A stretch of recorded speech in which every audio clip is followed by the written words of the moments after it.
Hát ez nagyon gyenge. Mi a technikája? Ugyanúgy kell fülni, mint a trombitát. Jó, mert azt még életemben nem fújtam. Hát akkor most kísérelt, megpróbáld meg még egyszer így. Pici lukon. Pici lukon, aha. Nem nagy tüdő erővel, nem sok levegő. Aha.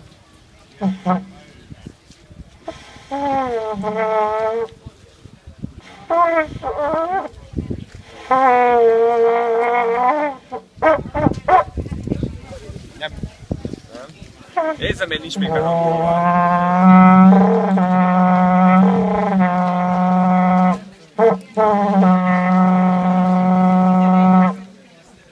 Na, ha már így, ilyen erőben én sem vagyok megkürt szakember, hát az, hogy az enyém, úgyhogy ezt nem tagadom. Úgy hallottam, hogy ezt gyakorolni kell. 10-15 percet, 27 éven keresztül minden nap. Ez ugyanolyan tényleg szépen minden szeretkezése nem gyakorlod, elfelejt.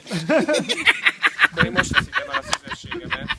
Akkor ezen a téren akkor most hajlandó, és lehetőség van rá.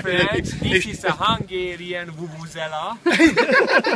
Úgy is jön a Football Championship in Brazil. Na fújjad! Fújjam? Fújjam meg. Légy szíves. Kis lyukon. Azt mondta a Mester Imre bácsi.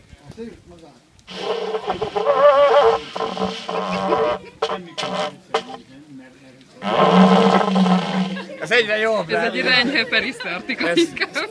Ezt eladhatnám egy ilyen hashajtó reklámnak.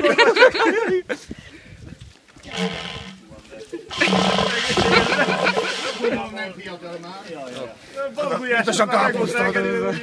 Biztos a káposzta. Lackó, ez botrányba fog fulladni, ha én ezzel hívnám magamra fel a figyelmet, de azért így lelkesen gyakorlom. Lelkesen gyakorlom.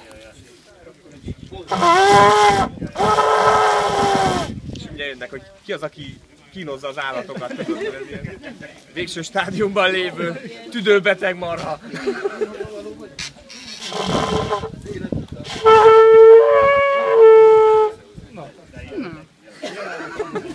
Ez már ilyen pikás volt. Igen. És így jönnek ilyen dinoszauruszok, hogy meghalnak.